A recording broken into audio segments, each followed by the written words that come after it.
Tuan-tuan dan puan-puan semua, selamat datang ke channel saya. Salam sejahtera saya ucapkan kepada kamu semua. Terima kasih sudah meluangkan sedikit masa pada awal hari ini untuk menonton video hari ini. Saya mengucapkan ribuan terima kasih dan saya juga meminta kerjasama Anda untuk bantu saya kembangkan lagi channel ini dengan tekan butang subscribe. Hari ini, seperti yang kita sudah sedia maklum, menteri-menteri di dalam kabinet kerajaan perpaduan di bawah pimpinan Datuk Seri Anwar Ibrahim dan juga paling menjadi buah mulut orang yaitu Zahid Hamidi yang dilantik menjadi timbalan Perdana Menteri. Selepas Zahid Hamidi dilantik sebagai timbalan Perdana Menteri, ramai yang berkata, ramai yang membuka mulut, terutamanya penganalisis politik. Kalau saya ditanya berkenaan dengan pendapat saya, Zahid Hamidi dilantik sebagai timbalan Perdana Menteri, itu sudah pasti adalah satu perkara yang perlu dibuat Datuk Seri Anwar Ibrahim. Sebab Zahid Hamidi adalah kingmaker dan juga beliau adalah pengurusi Barisan Nasional, di mana Barisan Nasional adalah parti yang membantu pembentukan kerajaan perpaduan hari ini serta membantu Datuk Seri Anwar Ibrahim menjadi Perdana Menteri ke-10 Malaysia. Dan sudah pasti ramai yang kata Zahid Hamidi menjadi timbalan Perdana Menteri adalah kerana Datuk Seri Anwar Ibrahim terpaksa. Betul atau tidak? Bagaimana pendapat Anda, tuan-tuan dan puan-puan? Coba kita fikir kalau Barisan Nasional yang membantu Perikatan Nasional, adakah Muhyiddin Yassin juga yang menjadi Perdana Menteri pada ketika itu akan melantik timbalannya, yaitu Zahid Hamidi? Menjadi persoalan lagi. Tapi apa komen Anda? Jadi tuan-tuan dan puan-puan semua, hari ini satu berita daripada Malaysia Kini, penganalisis membuat kenyataan. Lantik Zahid, langkah tak popular, tapi Anwar terpaksa menurut Malaysia Kini. Satu artikel daripada Malaysia Kini. Pelantikan Ahmad Zahid Hamidi sebagai timbalan Perdana Menteri mungkin tidak popular dalam kalangan ramai orang, tetapi ia adalah keputusan yang tidak dapat dielakkan, kata penganalisis sosiopolitik Profesor Awang Azman Awang Pawi berkata, pelantikan Presiden UMNO dan pengurusi Barisan Nasional itu bukanlah sesuatu yang mengejutkan kerana kedudukan yang ada padanya. Jika tidak dilantik, katanya ia boleh dianggap sebagai suatu diskriminasi. Pelantikan Ahmad Zahid adalah selaras dengan konsep undang-undang, yaitu seseorang tidak dianggap bersalah sehingga dibuktikan sebaliknya. Betul, ini saya setuju tuan-tuan dan puan-puan semua. Selagi tidak bersalah, selagi tidak dihukum, maka selagi itu beliau belum dianggap bersalah mengikut konsep undang-undang. Dan ini juga ada dinyatakan oleh Datuk Seri Anwar Ibrahim bila beliau ditanya berkenaan dengan kluster mahkamah yang bakal menjadi menteri di dalam kabinetnya sebelum pembentukan kabinet. Ini adalah konsep dalam perlembagaan dan undang-undang di negara ini, kata penganalisis tersebut. Pendapat itu turut dikongsi kepada beberapa penganalisis yang lain yang berkata sama seperti Ahmad Zahid, Perdana Menteri, Anwar Ibrahim juga berada dalam situasi memerlukan sokongan. Profesor Pengajian Asia di Universiti Tasmania, James Chin, berkata kedua-dua tokoh terbabit memang bersahabat sejak sekian lama, malahan sejak 1990-an, Ahmad Zahid dianggap sebagai anak didik Anwar.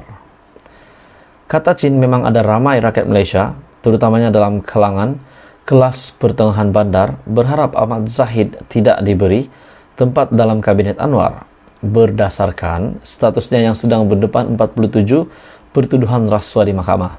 Tetapi hakikatnya Perdana Menteri Anwar Ibrahim tidak mempunyai banyak pilihan, baik dari sudut pribadi maupun politik.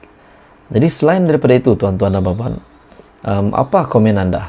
Dan bagaimana penerimaan DAP, bagaimana penerimaan amanah dan yang lain setelah Zahid Hamidi menjadi timbalan Perdana Menteri? Walaupun dari pihak pembangkang sudah tentu mereka akan membangkang keputusan ini, mereka kata Menteri Kabinet kali ini adalah paling teruk dalam sejarah.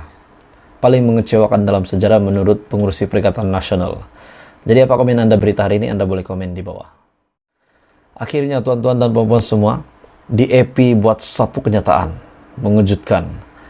Setelah Zahid Hamidi menjadi timbalan Perdana Menteri, setelah Zahid dilantik Datuk Seri Anwar Ibrahim, setelah senarai menteri dikemukakan kepada Yang di-Pertuan Agong Al-Sultan Abdullah Riayatuddin Al-Mustafa Billah Shah, setelah dilantik sebagai TPM, ramai buka mulut, ramai tiba-tiba bersuara tak berpuas hati dengan lantikan ini. Jadi kita menantikan respon daripada ramai orang, terutamanya daripada parti komponen dalam Pakatan Harapan. Walaupun di dalam Perikatan Nasional sudah pasti pembangkang, kerja mereka membangkang. Dan mereka membuat kenyataan bahwa menteri-menteri di dalam kabinet kerajaan perpaduan paling mengecewakan dalam sejarah menurut Muhyiddin Yassin, pengurus CPN. Hari ini kita mendapat satu kejutan lagi, kenyataan daripada DAP. Daripada Biharian.com, keputusan pelantikan Zahid Hamidi adalah prerogatif Perdana Menteri. Kenyataan daripada DAP. DAP akhirnya membuat satu pengakuan. Mereka menghormati pelantikan Datuk Seri Dr. Ahmad Zahid Hamidi sebagai timbalan Perdana Menteri untuk Datuk Seri Anwar Ibrahim. Selain menjelaskan keputusan mengenainya adalah prerogatif Perdana Menteri Datuk Seri Anwar Ibrahim, Setiausaha Agung DAP Anthony Locke antara lain mengakui kerjasama dengan Barisan Nasional bagi membentuk kerajaan perpaduan disokong sebulat suara jawatan kuasa tertinggi pusat ataupun CEC dan ahli parlimen parti itu. Beliau juga berkata, pembentukan kerajaan perpaduan tidak hanya membabitkan Ahmad Zahid secara individu, sebaliknya penyertaan Barisan Nasional sebagai gabungan. Selain menjelaskan prinsip itu difahami di semua peringkat kepimpinan DAP. Jadi kalau ada tomahan, ada tuduhan bahwa DAP tidak berpuas hati dengan lantikan Ahmad Zahid Hamidi, itu adalah tidak benar. Sebab ini kenyataan daripada DAP sendiri bahwa mereka sebulat suara setuju dengan keputusan Datuk Seri Anwar Ibrahim. Ini adalah kerajaan perpaduan yang terdiri daripada 4 gabungan, yaitu Pakatan Harapan, Barisan Nasional, GPS Gabungan Parti Sarawak, dan GRS Gabungan Rakyat Sabah, dan pelbagai parti lain. Justru dalam konteks kerajaan perpaduan, namanya pun kerajaan perpaduan, apabila bergabung dan bentuk kerajaan, ada prinsip yang mesti dipatuhi. Siapa yang mewakili gabungan mereka, itu perlu ada persetujuan daripada gabungan terbabit, dan ia adalah perbincangan antara gabungan itu dengan Perdana Menteri. Kita perlu ada persefahaman mengenai prinsip ini. Sekiranya tidak menghormatinya, maka gabungan ini tidak akan berjaya dibentuk. Betul. Jadi apa guna pengurusi Barisan Nasional Zahid Hamidi telah membawa kerusi-kerusi parlimennya, kerusi yang menang di Parlimen BN untuk membantu kerajaan perpaduan pada hari ini? Apa gunanya jika tidak ada yang diberikan kepada Zahid Hamidi, kepada pengurusi Barisan Nasional?